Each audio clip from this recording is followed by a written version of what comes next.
ప్రస్తుతం corona virus ప్రపంచ దేశాలను వణికిస్తోంది. ఈ మహమ్మారి కారణంగా ప్రజలందరూ భయాందోళనకు గురవుతున్నారు. ఈ వైరస్ దరి చేరకుండా ఉండటానికి నానాపాట్లు పడుతున్నారు. తినే తిండి దగ్గర నుంచి పడుకునే వరకు అన్ని విషయాల్లో శుభ్రత పాటిస్తున్నారు. అయితే ఈ సమయంలో మనం ఆరోగ్యంగా ఉండటంతో పాటు మన శరీరంలోని రోగనిరోధక శక్తిని పెంపొందించుకోవాలి. మన శరీరంలో ఇమ్యూనిటీ పవర్ ని పెంపొందించుకోవడం కోసం కొన్ని రకాల విటమిన్లు ఉపయోగపడతాయి. మరి ఆ విటమిన్స్ ఏంటి?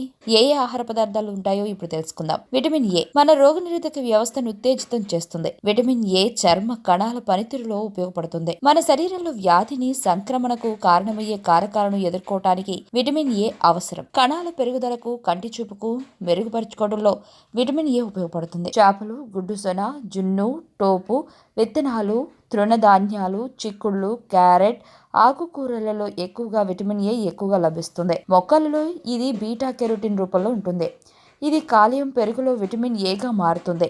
బీటా కెరోటిన్ మాత్రం ఆకుకూరలు, నారింజ, కూరగాయల్లో, క్యారెట్లలో లభిస్తుంది. ఇక విటమిన్ బి. విటమిన్ బిలో ముఖ్యంగా విటమిన్ బి6, బి12 మన శరీరంలో నాడీ వ్యవస్థ సక్రమంగా పనిచేయడానికి, జీవక్రియలు సరిగా జరగడానికి ఎంతో అవసరం. ఇవి కళ్ళు, జుట్టు, కాలేయం, చర్మాన్ని ఆరోగ్యంగా ఉంచుతాయి. బి12 లోపిస్తే కంట్లో నరాలు దెబ్బతింటాయి. ఈ రెండు విటమిన్లు మాంసంలో అధికంగా లభిస్తాయి. తృణధాన్యాలు, చిక్కుళ్ళు, పచ్చి ఆకుకూరలు, పండ్లు, చేపలు, మాంసం వంటి పదార్థాల్లో విటమిన్ బి6 లభిస్తుంది. విటమిన్ బి9 మాత్రం ఆకుకూరలు, చిక్కుళ్ళు వంటి వాటిలో ఫోలేట్ ఆక్సైడ్ పుష్కలంగా లభిస్తుంది. విటమిన్ బి12 ని రసాయన నామం సైనోకోబాలమిన్ అంటారు. ఇది ఎక్కువగా గుడ్లు, మాంసం, సోయా పాలలో కనిపిస్తుంది. Vitamin C, vitamin E. Vitamin C నీటిలో కరిగే ఒక విటమిన్. ఇది శరీరం కనెక్టివ్ కణజాలాల ఆరోగ్యాన్ని సంరక్షించడంలో ముఖ్య పాత్ర పోషిస్తుంది.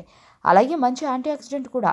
అంతేకాకుండా విటమిన్ సి, విటమిన్ ఇ కణాలను మన శరీరంలో ఆక్సీకరణ, ఒత్తిడి నుంచి రక్షించడానికి సహాయపడతాయి. విటమిన్ సి ఎక్కువగా నారింజ, నిమ్మకాయలు, బెర్రీలు, కివీ ఫ్రూట్, బ్రోకోలీ, టమోటోలు, క్యాప్సికంలలో ఎక్కువగా లభిస్తాయి. విటమిన్ ఇ పచ్చి ఆకుకూరలు, గింజలు, కూరగాయల నూనెల్లో లభిస్తాయి. విటమిన్ డి మన శరీరంలో ఇమ్యూనిటీ పవర్ ని తగ్గించే కారకాలను నాశనం చేయడానికి విటమిన్ డి అవసరం అవుతుంది. ఇది ఎక్కువగా సూర్యరశ్మి నుండి శరీరానికి లభిస్తుంది. అంతేకాకుండా గుడ్లు, పాలు, చేపలు వంటి వాటిలో కూడా విటమిన్ డి లభిస్తుంది. జింక్, ఐరన్, సెలీనియం శరీరంలో ఇమ్యూనిటీ పవర్ ని పెంచుకోవడానికి జింక్, ఐరన్ కూడా చాలా అవసరం. ఐరన్ రోగనిరోధక క్రిములను నాశనం చేయడంలో సహాయపడుతుంది. రోగనిరోధక క్రిములను గుర్తించడంతో పాటు అవసరమైన ఎంజైమ్స్ ను అందించడంలో సహాయపడుతుంది. మన శరీరంలో జింక్, సెలీనియం యాంటీ ఆక్సిడెంట్స్ గా పనిచేస్తాయి. అంతేకాకుండా ఆక్సీకరణ ఒత్తిడి వల్ల కలిగే నష్టాన్ని కొంతమేరకు తగ్గిస్తుంది. మాంసం, కోడి, చేపలు, తృణధాన్యాలు, చిక్కుళ్ళు, ఆకుకూరలు ఐరన్ ఎక్కువగా లభిస్తుంది. జింక్ మాత్రం ఎండిన బీన్స్, కాయగూరలో లభిస్తుంది. కరోనా వైరస్ విజృంభిస్తున్న సమయంలో మనం ఆరోగ్యంగా ఉండటం మంచిది. విటమిన్ ఎక్కువగా ఉండే పదార్థాలు తీసుకోవడం మంచిదని నిపుణులు చెబుతున్నారు. అంతేకాకుండా వ్యాయామం చేయడం, సరైన నిద్రపోవటం, సామాజిక దూరాన్ని పాటించడం, ప్రతిరోజు చేతులను సబ్బుతో కడుక్కోవడం మంచిదని నిపుణులు సూచిస్తున్నారు.